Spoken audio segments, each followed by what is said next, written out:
Hi guys, I'm Daniel McDonald from FRC Team 2614, and I'm going to be talking about some smart design principles and designing for easier methods of fabrication.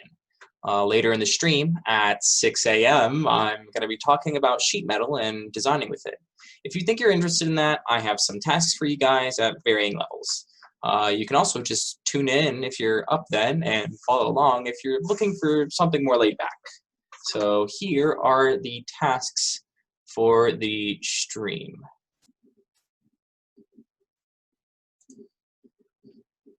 For beginners with sheet metal, we have an intake gusset. And here is the drawing showing all the dimensions. If you're watching this later on YouTube, the link to these drawings will be in the description. For those on stream, this is the link you can use to access all these files. So if you're unfamiliar with reading drawings, this right here, up 90 degrees, it might say down 90 degrees, it might say a couple other things. That's just the angle of the bend. And then R, 0.09, just means that the radius of the bend is 0.09 inches. This is all in inches. So whenever you put your values into the sheet metal tool, that's what you'll be using. All these are just 90-degree bends, and then these are just dimensions similar to any Vex Pro or West Coast Products drawing that you can find. What's not really important is the exact dimensions of, like, this needs to be 2.80625. That doesn't matter. What matters is that you've got the right bends, it's about in the right shape, all the bends relative to each other are like it folds up in the correct way. That's what matters. The exact dimensions and these holes, it doesn't matter. Just as long as you've got the right shape. For more experienced people, we have an elevator backing assembly. So this is split up into a couple different parts. Here's one of them. Here is the second. And here is the third.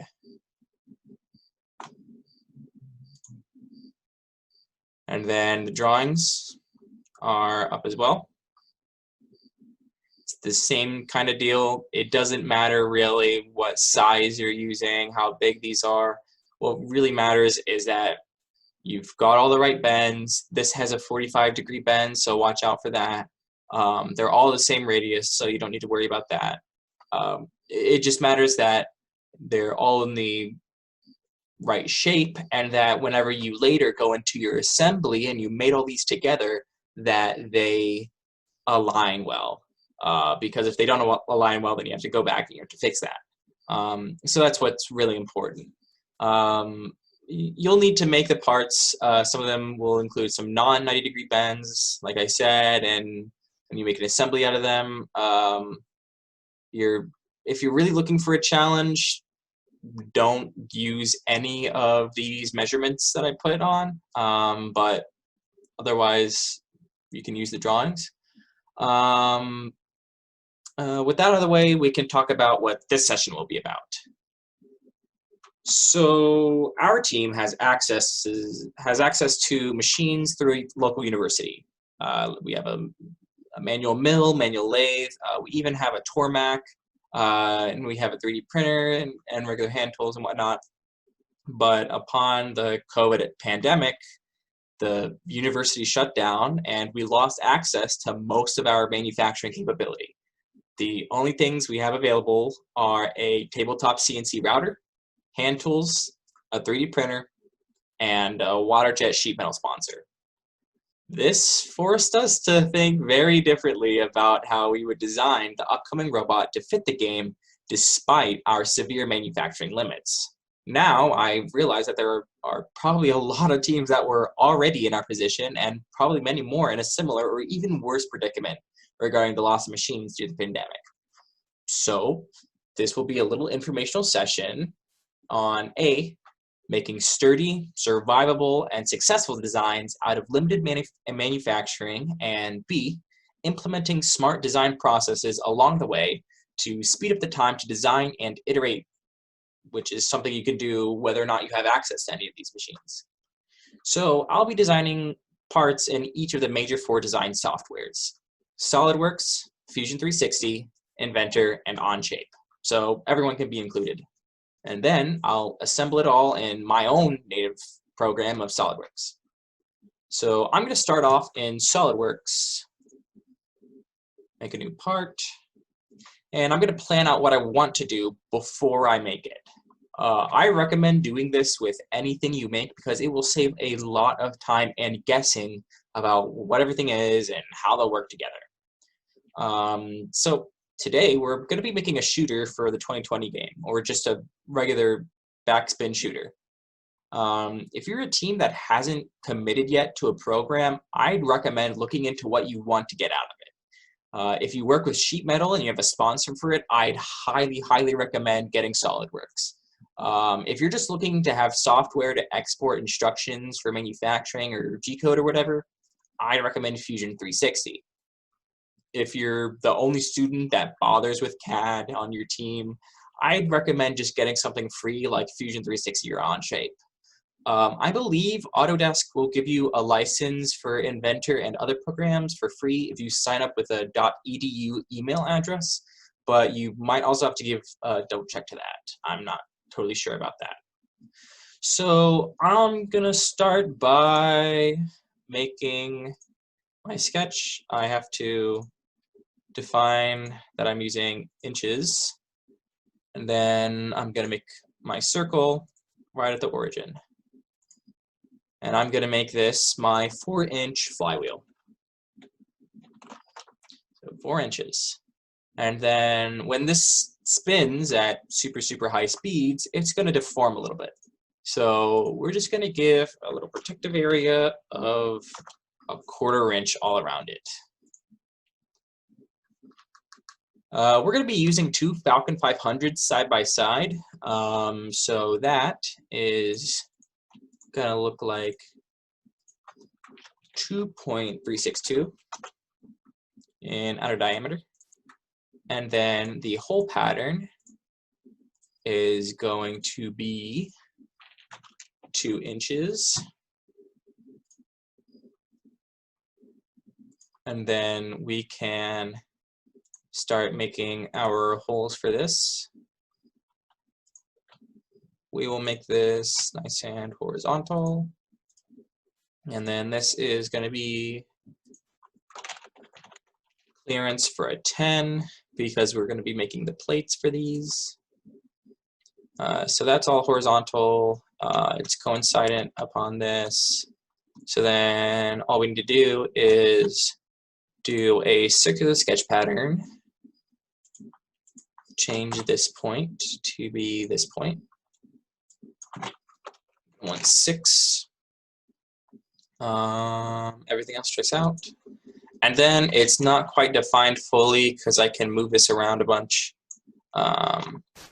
It's also partially due to the other circles not being properly defined, but we can just get these relative to these circles by having it at 3 points. And then once we've got that, I'm just going to make this horizontal. And then for this distance, we're going to go, I'm going to put it at like 4 inches for right now. But we're going to have to figure out the distance for this by looking online. So these will be belted to our flywheel axle here using some GT2 belts off of VexPro. I would normally use a custom 5mm HTD pulley file with a Falcon spline embedded to 3D print it, but just for simplicity, we're going to be using COTS parts. So to figure out the spacing for these, we're going to be using a handy-dandy calculator that I already have pulled up, provided by SWSI. It is very nice. There's a similar one on VexPro, but I like this one more. So to use this, you select which standard of measurement you're using, then what the pitch is. The pulleys off X Pro are 3mm GT2. The first pulley is going to be 16, and the second pulley is going to be 24. We're going to be overdriving these by 1.5 times because this is the only pulley with a falcon spline, and this is the next smallest pulley for a 1/2-inch hex shaft. You can probably get your own and then broach it, but I'd stick with going with a COTS part that's already broached, because if you have it off by a little bit, it's going to be spinning at like 6,000 and above RPM, and any little bit is going to be vibration. It's going to rip it apart. So you don't want to do that. So then we're not quite done yet. We need to either define a center distance or define a belt size that we want to use. And what's important about getting the belt size right is that this little asterisk means that you will have a new tooling charge, and that's just going to cost more money, and it's pointless when you can just select a common size like 90 teeth or 100 teeth or something like that, and put it in. So right here it gives our actual dimension. So these two pulleys will be 104.93 millimeters apart.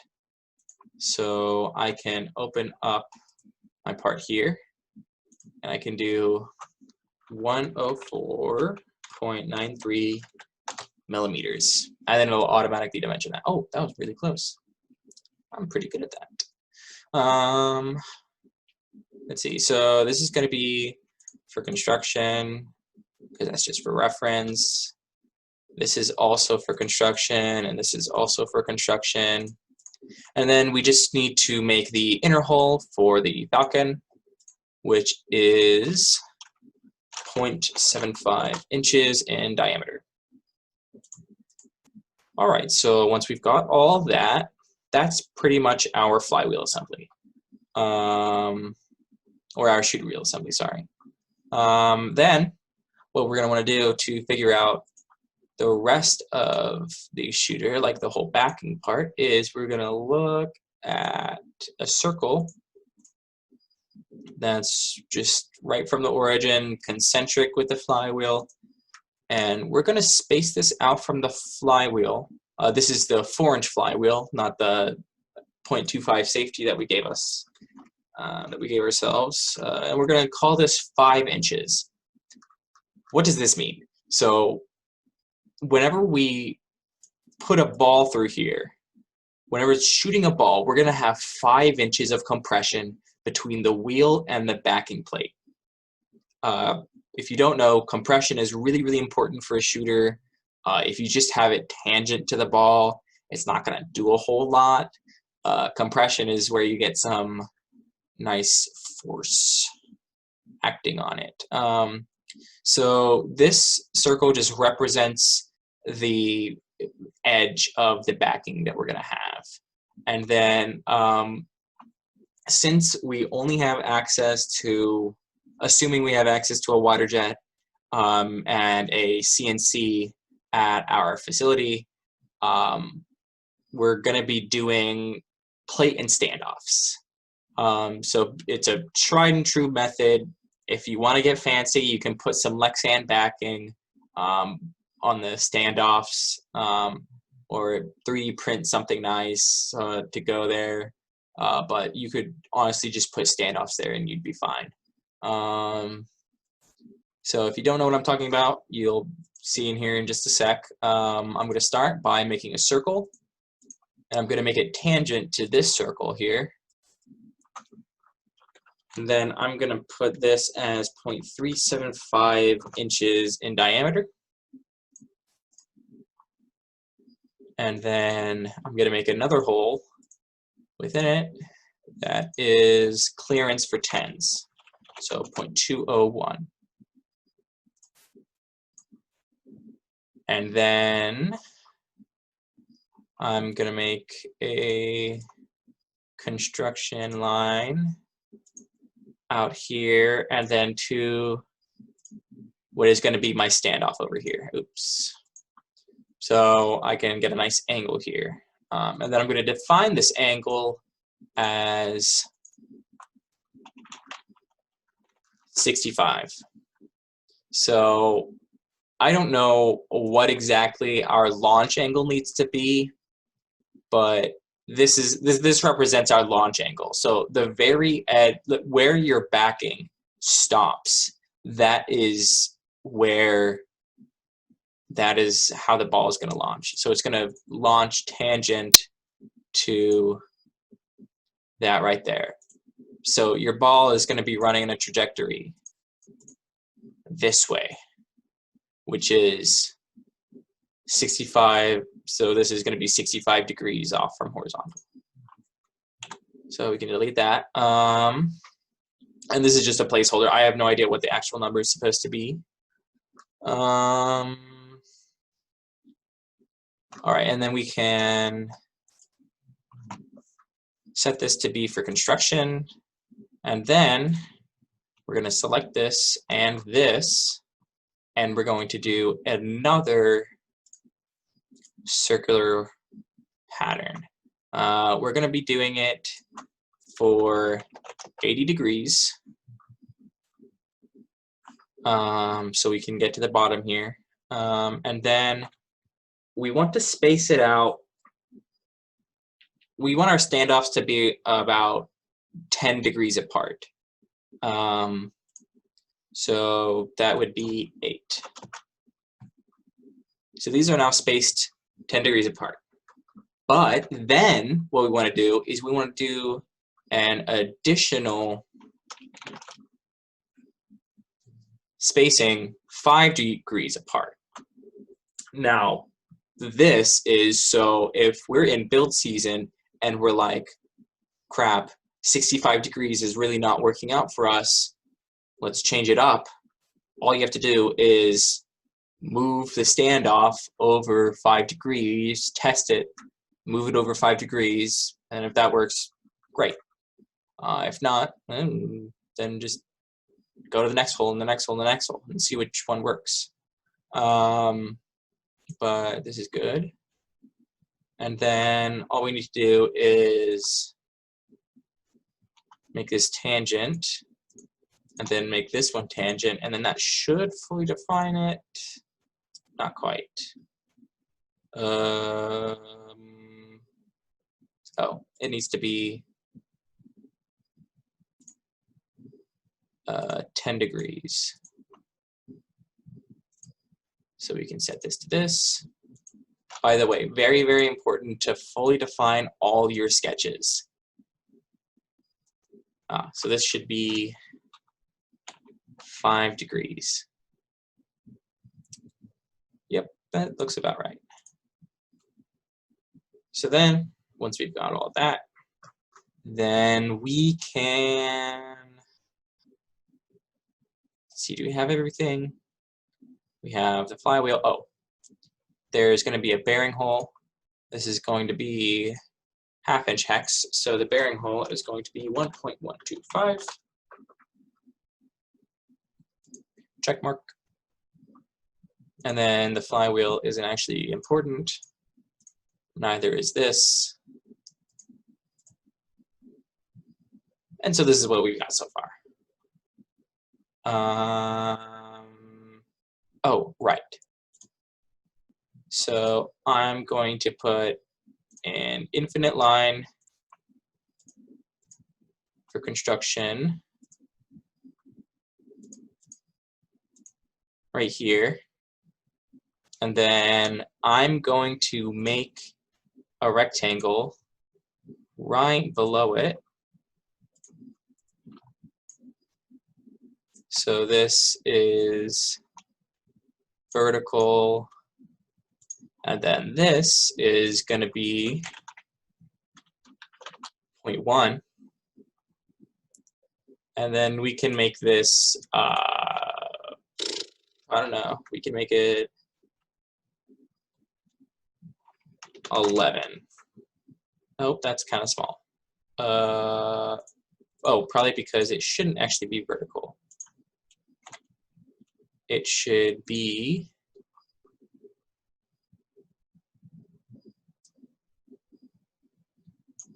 oh, I can't select that. It should be a little bit off.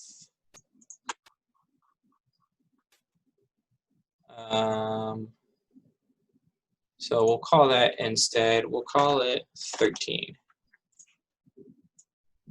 Can't move that over. So I'm just gonna, oh, I know what to do. We'll make this line right here tangent to the falcon. So what this is it's our base plate. This is what we're going to be mounting all of our things onto. I don't know if your team's going to have a turret. We would. So we'll have to do, well, I would have to go in and put some more holes into the base plate. But if you want to just put it right to your chassis, you can put some VersaFrame holes in there, whatnot. Oh, and then we need some standoffs right here. So just dimension these out. It'll be the same as before, 1375. Could have actually gone in. Actually, yeah, that's what I'm going to do. I'm going to delete that dimension, and then I'm going to set it equal to these. That way, whenever I go back in, and if I need to change the, if I need to change the standoff sizes for whatever reason, all I have to do is change one dimension. So those kinds of smart practices are really, really nice to do, especially in the middle of build season when you've got a whole lot going on. The last thing you want to be doing is retracing your steps and going back in and changing a million bajillion dimensions. So just make that equal. That should be vertical now. Yep, that's vertical. All right, and then just space this out an inch.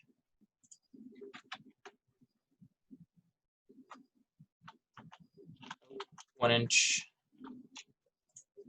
Then space these out 2 inches. And then we can put these like 2.5, yeah, 2.5 inches. All right, and that's about all we need right now. We would also be making, we'll also be making brackets for each of these plates to attach to. So let me just rewind, talk about some of the things I did. So for starters, we, excuse me, we defined these to be a specific distance relative to the belt. We did a super easy circular hole pattern for the Falcon, but I don't think that would ever change. We made all of our standoffs equal so that if we ever need to change something, it's super, super easy. Whoops, for construction. That's what I meant to do. Everything here is using 10 size bolts. That might be overkill. It might be a little heavy, but it's pretty nice and consistent because you can get them in bulk and then get reduced costs and whatnot. And then we're using standoffs because they're easy to use. They don't require high precision machining. You can put washers on them if you cut them wrong somehow. And then we set our angle here to be easily changeable, and then we distance these out to be 5 degrees so that we can change it in the middle of build season. All these things are just to save you time and to be more structurally sound, to eventually save you more time in going back and redesigning, because time is everything. So I think this about does it for the side profile. Then we just need to make another part for our top view, which is going to be more for assembly. The side profile is what we're going to be making all of our parts out of. This top view is just going to be for whenever we put it all together. So I've got my flywheel here. Oops, I'm in metric. So I need to go back and fix this so it's 4 inches. And then, oh, this is important. So whenever we compress the ball, it's going to distend outward a certain amount. I don't know the exact amount. I don't know what the right number to have is. But for our shooter last year, we used, actually I probably shouldn't dimension this. I should probably dimension the plates that are going to be on the sides of it.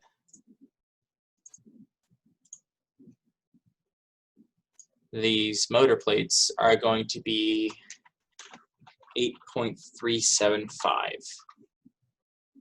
That's what we ended up using. So these are going to be collinear.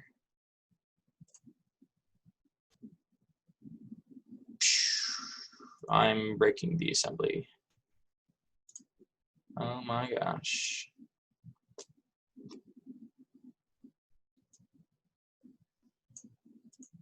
There we go. And then we make this collinear. Oh my gosh.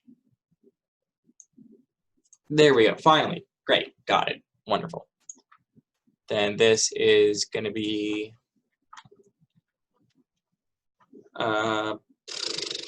probably something like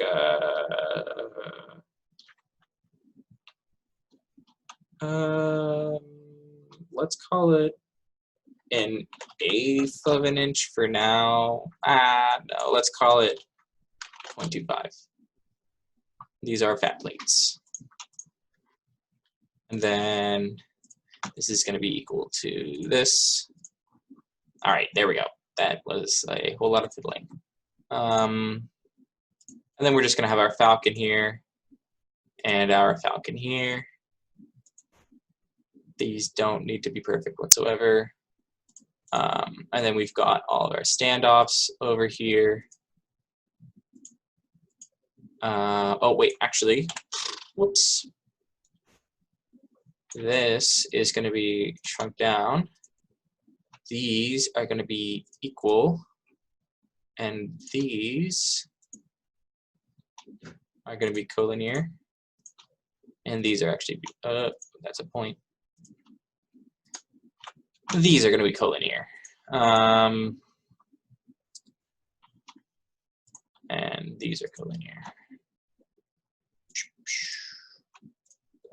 Yeah, sure, whatever, don't care. Then this is going to be our standoff plate. So put it out here, put this out here.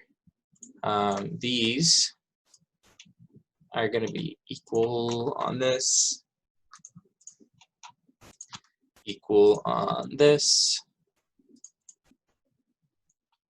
collinear for this, and then this is going to be 0.1. Just some thin metal.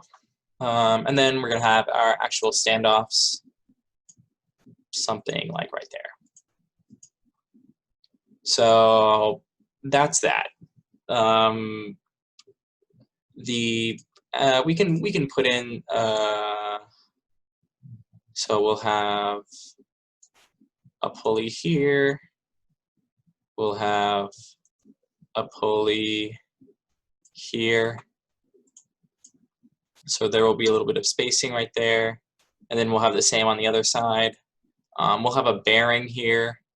And then we'll have our flywheel right here, or our shooter wheel right here, sorry. I think that's about it. And then we can define the base plate later. Not super focused on that. So this is mainly just for ease of assembly, and then this part is for making all of our parts. So SolidWorks is currently screaming at me because I don't know if you can tell from my hotbar, but I have 4 different CAD software open right now because I'm going to be continuing this in Inventor.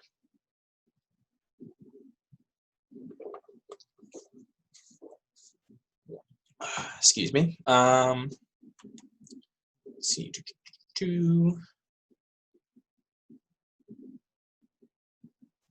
So normally you would just have the side sketch and you would just save as, and then you would make a bunch of different parts from this. But since I'm dumb and we're going to be doing this across too many platforms, we're going to have to remake whatever I did here in other programs. However, I planned ahead and I made it in the other programs. Yay!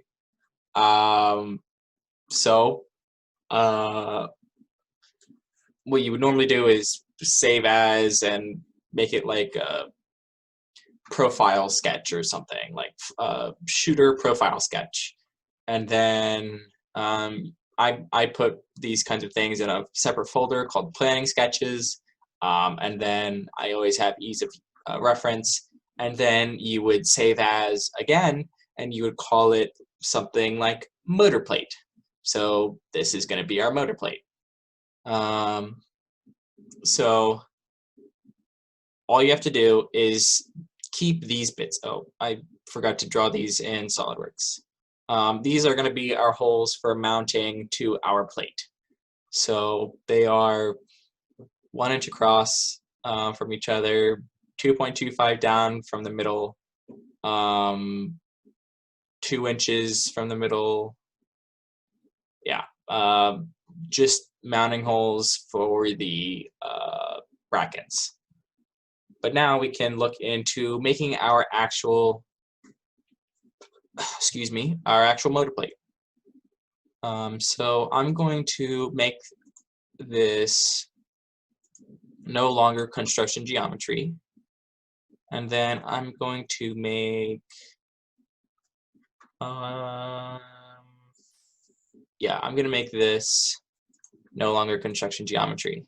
And all I need to do is just make the simple shape that's going to be outlining these parts. So I'm going to start by making a line. I'll just start around there, go down here, make it horizontal, and then bring it back to that part. And then do the same thing here. I'm going to go in a little bit and then go in a little bit on here. And then, okay. So this is our very, very basic shape. What I'm going to be doing is I'm going to make these tangent. I'm going to make these tangent. I'm going to make these tangent. And I'm going to make these tangent. And then I'm going to make dimension. I'm going to set this to be 0.25. And then just to fully define this, I'll make this I'll make it 0.5. Yeah, that looks cool. And then we can make this yeah, sure, 1 inch. Great. Super arbitrary, doesn't really matter. All that matters is what we've got right here. And then I'm just going to use the trim tool. Oh, it doesn't have power trim. I am not used to not having SolidWorks. So people in Inventor are probably yelling at me right now, but I'm going to make this construction. There's probably a much better way to do this. Center point arc, center, point 1, point 2. Great. And then, okay, I'm going to make this construction, add construction, what? Okay. I guess that's cool. Center point arc, again, across, and then there we go. Cool. There we go. So now we're finished with that. And then I'm just going to extrude.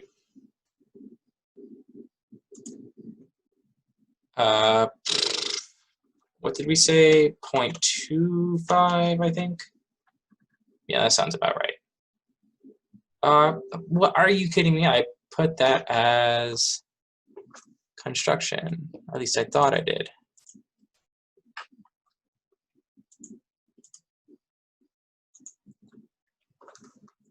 So I go back into my sketch and I select this. What do you mean? Oh my gosh. Can I just delete it? Can I just delete it? Oh my god, SolidWorks keeps yelling at me. Gosh.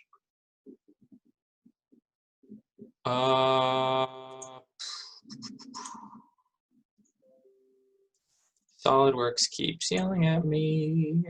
I don't know if you can see my pop-ups at all.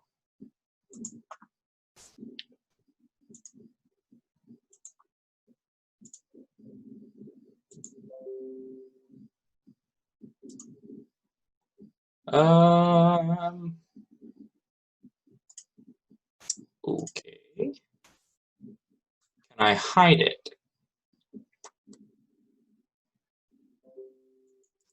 And all the Inventor people in the chat are probably like, what is this guy doing? Oh my god.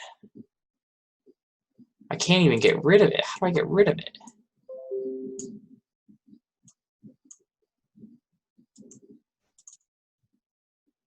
Cool. Yeah. What? Holy crap, dude. Oh my god. Well.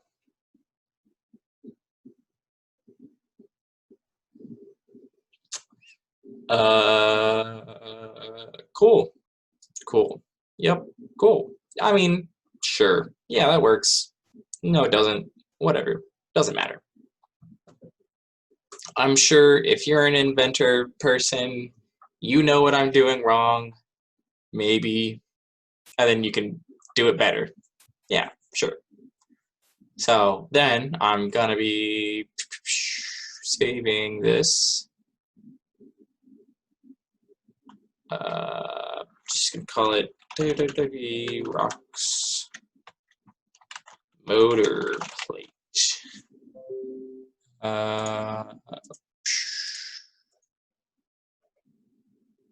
Oh, yep, love that. Documents. Save. Save. Got to see all my wonderful folders there. Yep, okay, great. It's saved. I can close this, and then hopefully SolidWorks will stop yelling at me.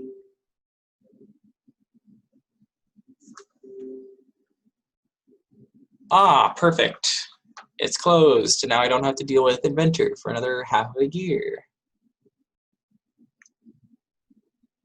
Okay, so if you couldn't tell, I didn't bother making lightning holes, A, because I don't use Inventor, And B, I wouldn't recommend using, like, trying to make lightning holes at like the beginning stages of your design. Lightning holes are something you do at the end. When you've got a design, you've prototyped it, you know it works, you're ready to make it in metal, you put some lightning holes on it and you make it look pretty and you lighten everything. My freshmen call it lightning, as in lightning and thunder. I find it very humorous. But now what we're going to be doing is we're going to be continuing over in Fusion 360 with the other plate, the standoff plate. So you can see I've gotten everything I need. What you'd be doing is saving as, eliminating everything you don't need, keeping what you do, which I've already defined and all this. And then we're going to do what we did before, except I'm going to do it a little bit different. It looks like SolidWorks stopped yelling at me, which is wonderful. But that could also be really, really bad. So let's see. Come on. Cancel. And then we dimension this out. We're going to call that 0.75. It should probably be more, but I'm not super inclined to change it. All right, and then we close out of that. And then, yeah, we can make, so this is going to look something like, actually, I'll just use a line. So it's going to look something like this. Then it's going to come up here. And then go up to there. That's simple. So then we can dimension this out again. Dimension, that is 0.5. Oh, whoops. I need to fix that. These are horizontal. Ah, there we go. Cool. That, yeah, great, yeah. Dimension this out. We're going to call that 0.5. Oh, wait, I put this as 0.25 in my other document. Never mind, sorry. 0.25. Got that. We can define this. We'll call it 0.5.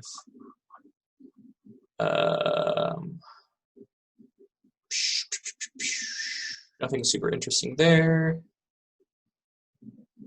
Yeah, I think we're good. Then, does this have power trim? Yes, it does. Oh, it's so nice. I love power trim. Inventor probably has it too. I just don't know how to use Inventor. And then we can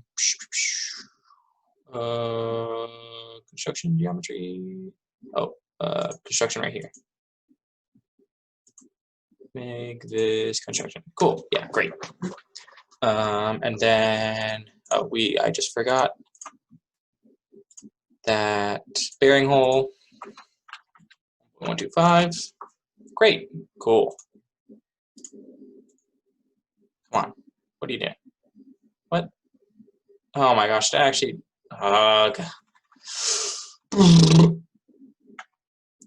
cancel. Cancel. Cancel.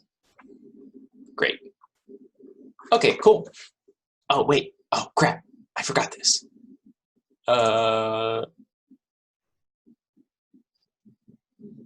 Yeah, we'll do something like that. And then hit OK. And we'll select this, and we'll select this, and I'll call that tangent. And then I'm going to call this 0.5.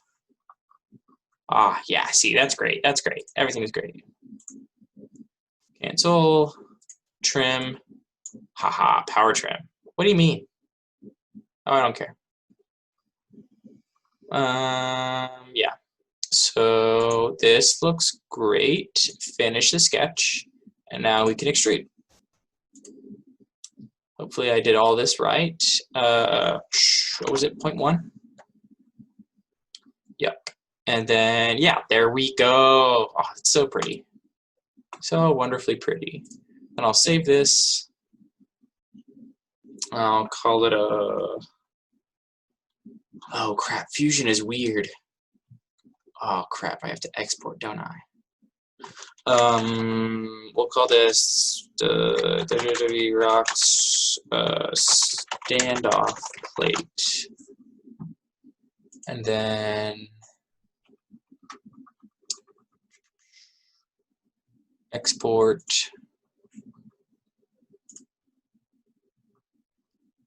I'll just do a step file. But change that.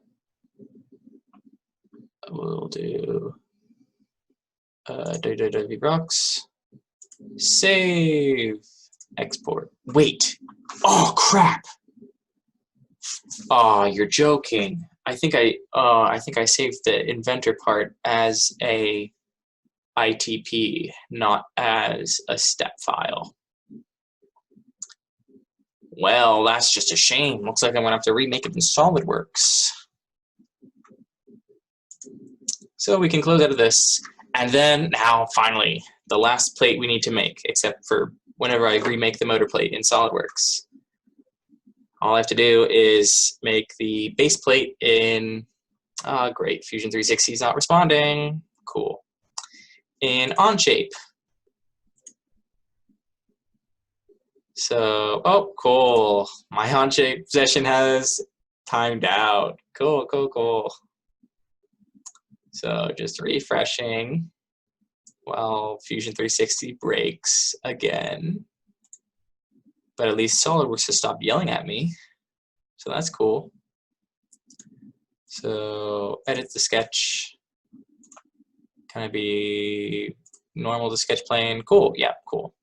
So the base plate, I think it was like 13 in, oh my gosh. I think it was 13 in outer diameter. So that is 13 inches. And then, oh, I did not realize that the zoom, the scroll wheel is reversed in Onshape compared to all the other CAD programs. That's great. I love that. And then this is 7 inches for the ball to go through. Do we need anything else? No, because we'll do some fun assembly features to save time. And then just extrude this, just extrude that. We can call this 0.1. Great.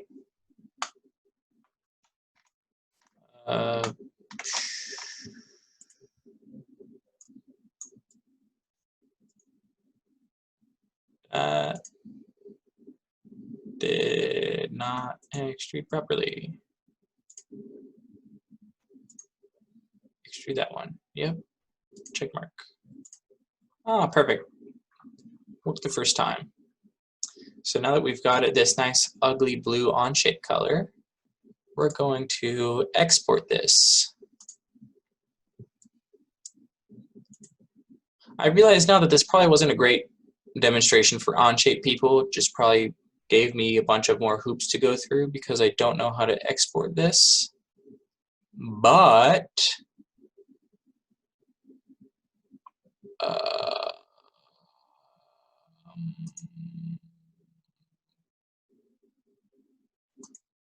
you know what? Sorry, Onshape people. I'm going to do this in SolidWorks. Ta-da! Yay! SolidWorks, the hero in this. So what you would be doing at home as I remake the motor plate is put to construction all the things you don't need. So I don't need this. So that's all for construction. Cool. And so all we've got is this right here. And then we can just do what we did before with this. So then we go horizontal, then we go tangent to this, and then we go back, and then we make a line again, and then we go to here, and then we'll go back in and we'll make that tangent, and then yes, power trim. Did I do the right one? I did not do the right one. I have to delete this line. As you can see, I am a top expert when it comes to CAD. Absolutely fantabulous. I know I always do things the first try.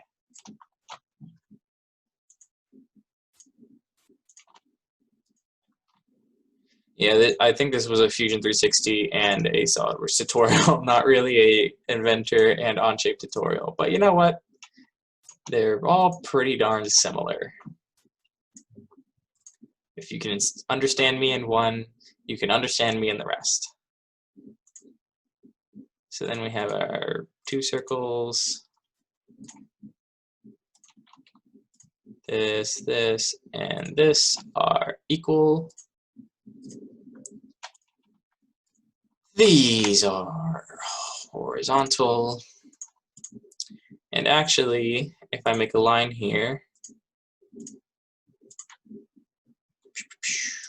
take that, I can make it vertical, whoa, because that actually bisects that. And then this, oh crap, I hate that. For some reason, SolidWorks does the weird thing where it like, I don't even know what that would be for, but it's 0.25. It just does it in a weird amount. Then we have all this weird stuff going on with the for construction thing, and all I need is just to make this. I think it was 2.5. Was it 2.5? I think it was 2.5. Great, wonderful, it all worked out. Yeah, great, cool, wonderful. Then let's see, is there anything else? I think that was it. Oh, and I can define these to be like, I'll just set this to be vertical to, this is where I get really mad during CAD. Mad CAD. Vertical, this is also where I start losing my mind because it's currently 3:41 a.m. and I have to do opening introductions in 12 hours minus 15 minutes. Yep, cool. 0.5. Oh, yep, great. Wonderful. Trim. Power trim. So beautiful. Wonderful. And then I just extrude this. 0.25. Yep, that works for me. Oh my gosh, what do you mean? How did I screw that up? Is it right here?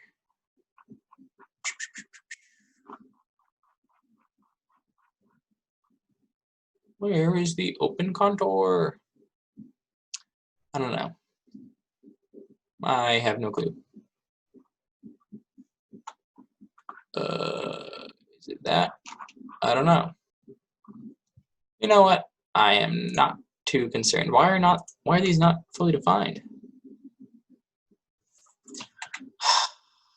Delete that relation and make. Oh crap!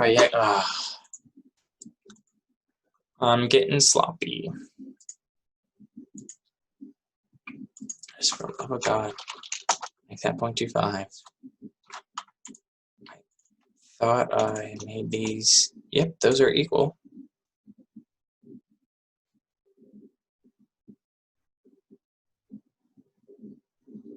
I think these are 2.25. 2.25.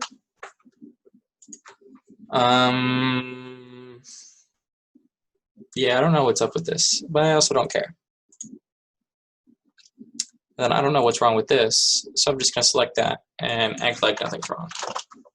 Because that is the CADing way.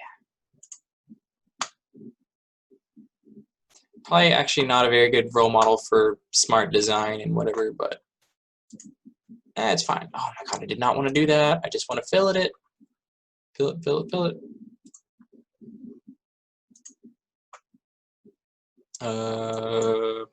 If we do this on a CNC, I'll do 1/8 inch radius. Make it a nice standard bit size. Ah, perfect. And now we can save as. WWWVROX motor plate. Perfect. We're only like 15 minutes behind. And then, okay, cool. This is where we get to the fun part. We make the assembly.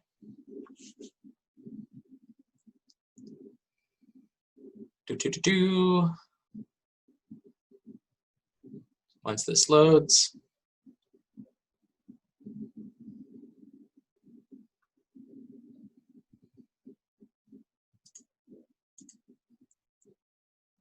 that right there and that right there. Yep, that works. And then we'll just make these concentric. And then I have to make it concentric at 2 different points to fully define it on one plane.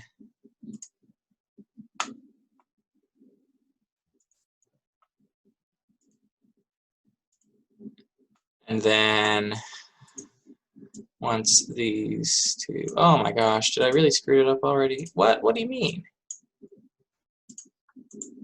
Can I move it with try it? All right, then I guess we'll just take this side and this side, and we'll distance them out. Oh my gosh, it's in metric. I hate SolidWorks sometimes. What is it? 8.375 inches. Yep, great, cool. And we'll set this to inches because metric is weird. All right, cool.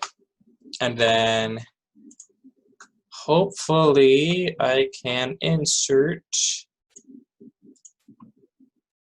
this. Oh, that's, yep, yeah, I did that wrong.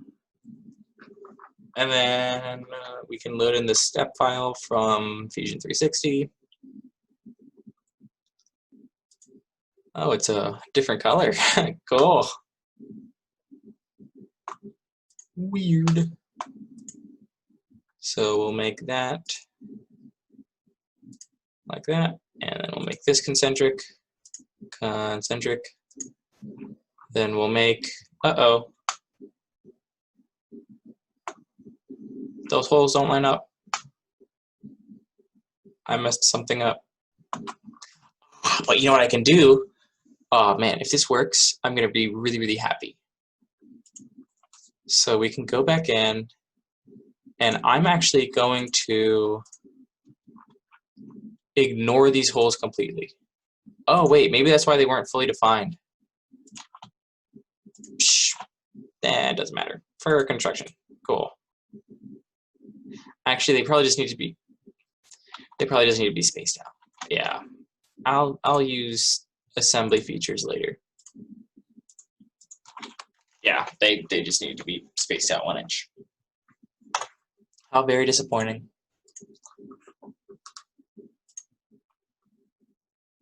But it did mean I remembered most of those spacings from memory, which I'm very impressed with myself with.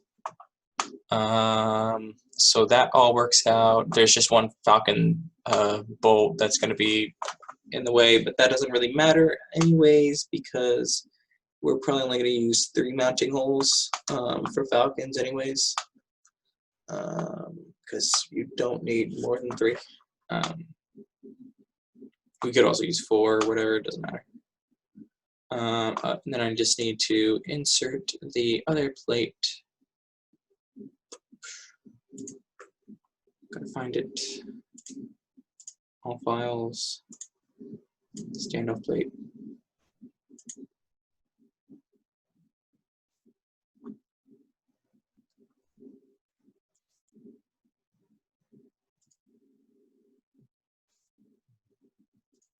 So while I'm just absent-mindedly doing this, a better way to do this would just be to mirror the whole assembly, and then you could do other things, like put in the falcons and whatnot, and then just mirror it all, but whatever, I'm dumb. There's no one correct answer to CADing anyway. But while I'm just absent-mindedly CADing the standoffs and the, I'm just gonna put in the shooter wheel.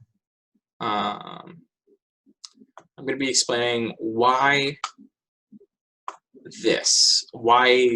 So we're having two separate plates because if I want to go and take out the motor plate, all I have to do is, like, if I need to like change the falcons, or I need to swap out the motor plate to change the gearing, well, I guess it would be belting or whatever, or I want to use Neos for some reason because I'm weird, or I want to just change the motor plate in any way, I can just take it out and then put one in.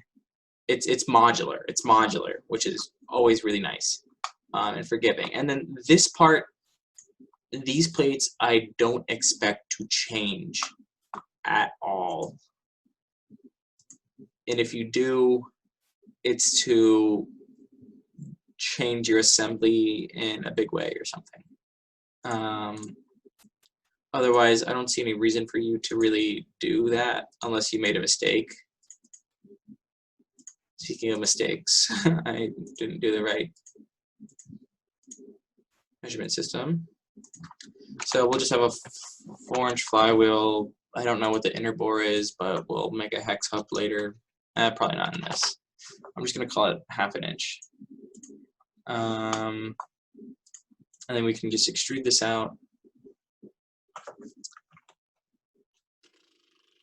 1.125. I think that's what the size of Coulson's are. Because assuming we don't have access to high precision milling and whatnot, and we're probably just going to want to take a Coulson wheel or another, like an Andy Mark wheel that already has a 1/2 inch hex bore in it.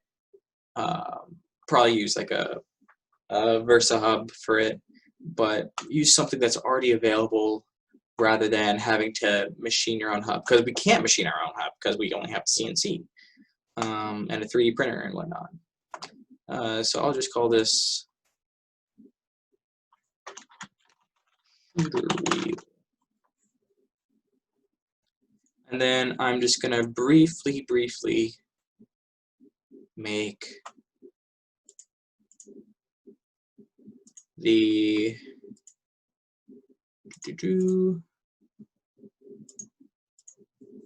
bracket that we're going to mount everything to. So this is just going to be 0.5 by 2. And then we'll make that and that. Yep, that works. This is going to be 0.201 again. It's going to be in the middle of that. We can space this out. 0.25.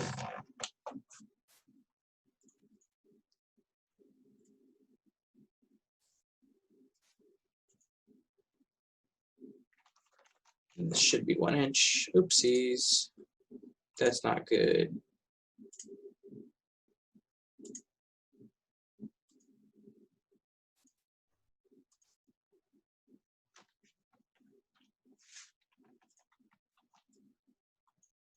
Wait. I'm just gonna delete that. I'm gonna delete that.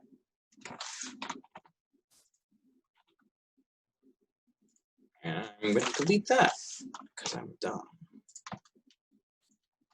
we're going to call this horizontal. Make another hole. And this one is also horizontal. Then we just make this 1 inch. Wow, that was so easy. It's easy. It's easy, guys. I swear.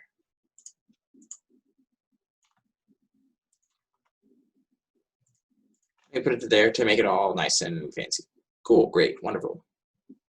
Then we're just going to extrude this 1/2 inch. Yep.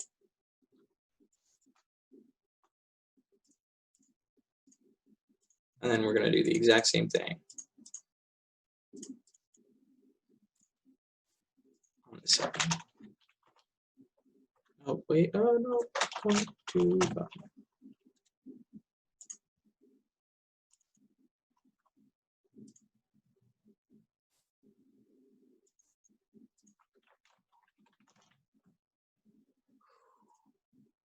And then 1 inch.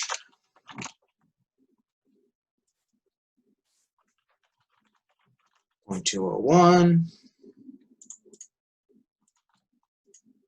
And then set these equal. This is probably the furthest I'm going to get with, oh, whoops.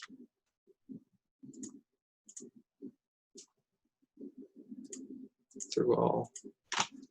This is probably the furthest I'm going to get with the little details like standoffs and spacers and whatnot. So this is just 3D printed. I've seen other teams do this. I haven't done it with my team. I would also just recommend getting some VersaFrame, cutting it, like just 1 by 1 VersaFrame, cutting it, and then that's all you need. You just get the holes because the holes are perfectly spaced, and that's all you need. The actual size of it wouldn't be a big deal. So you could just cut it on a bandsaw or with a Dremel or something. That's the other thing I would recommend, just getting it like that, because I don't know how sturdy this is going to be, but I don't care. We're going to call this a bracket. And then in our assembly, wow, I have a lot of SolidWorks tabs open. We're just going to insert our handy dandy bracket. 1, 2, and then we'll mirror the rest.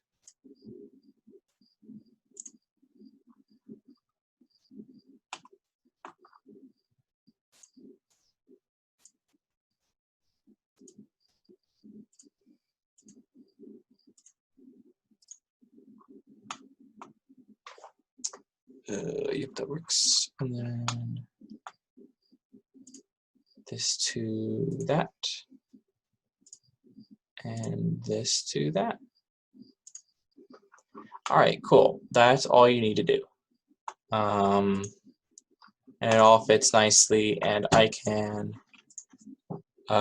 for mirroring these things, you go to reference geometry, you select 2 planes in the middle, which is handy for this case.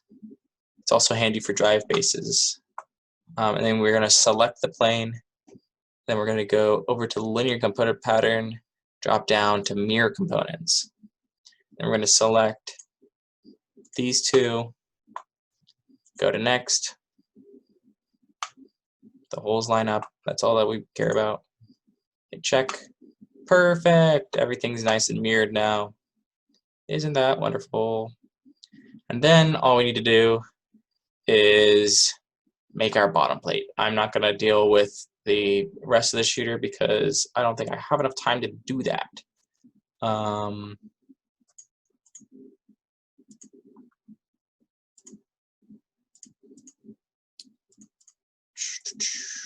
going to call this 13 inches, and then I'm going to call this 7 inches. I'm not going to bother with my metric system. I'm just going to extrude this 0.125 inches. And I'll save this as base plate. Okay, and then, ooh, wait, that's tricky. That's really tricky because, ooh, that's actually really tricky. Okay, so here's my dilemma. This is a circle. I don't know how to make it to the whatever I put it in. Well, we'll just figure it out. I can probably make it equidistant somehow. Base plate. Yep, there we go.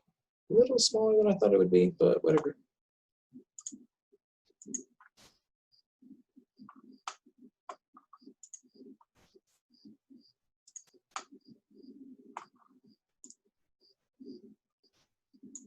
Oh, it doesn't reach.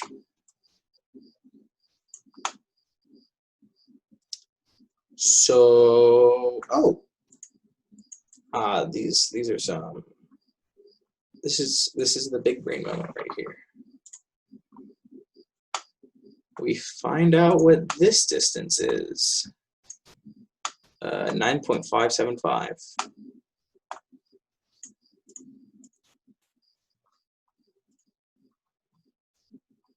Then we edit the sketch to include a rectangle. Yay! And that makes mating so much easier.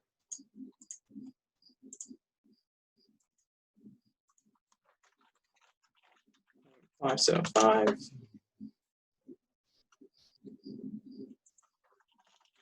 Inches.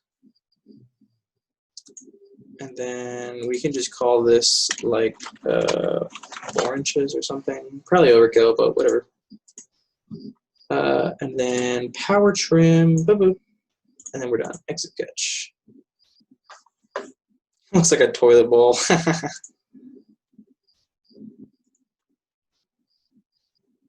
Check mark. All right, cool. And then, yes, made our lives so much easier because we can just go right here, make this to this, check mark, make that to that, check mark. All right, here's the actual interesting part. So we go to whole series.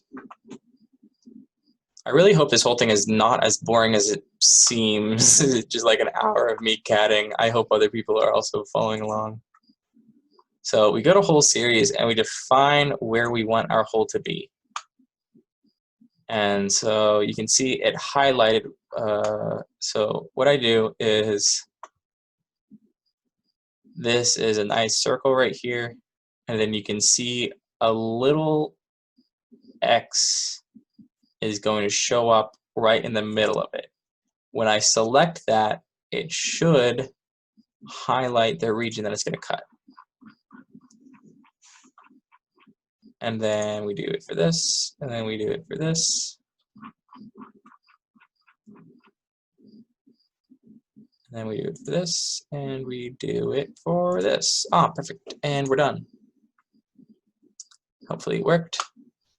And then perfect. We have perfect holes lined up exactly right. And then what you'd do from here is you'd put in your standoffs. You'd go by every other hole, and then you'd put in your flywheel. You'd put in your falcon. You'd put in the pulleys. You do all that, and then you're finished. Then, ideally, if we did everything right, it should be super easy to go back in and fix. Like if I'm in the middle of build season, I can just take off standoff steering off of this to change the angle. I can swap out the motor plate really quickly. I can get one off the CNC. I think these could even easily be Lexan, since this is going to be aluminum. I think we used some 1/4 inch, 3/8, something like that, thick Lexan for our motor transmission plates for our shooter for 2020. So you could even use that if you're using a tabletop CNC. Then you could 3D print a part, or you could just use VersaFrame. I would just use VersaFrame. And then everything else you can probably cut on a CNC, but better yet, get a water jet sponsor to cut it for you. So it's really about maximizing what you can use. If all you can use is a Dremel and a bunch of hand tools, well then, golly gee, get out some VersaFrame and get some gussets. That'll be your best bet. And then if you've got a tabletop CNC, you might end up making a lot of stuff out of really thick Lexan. If you have a water jet sponsor, you'll probably do something really similar to this.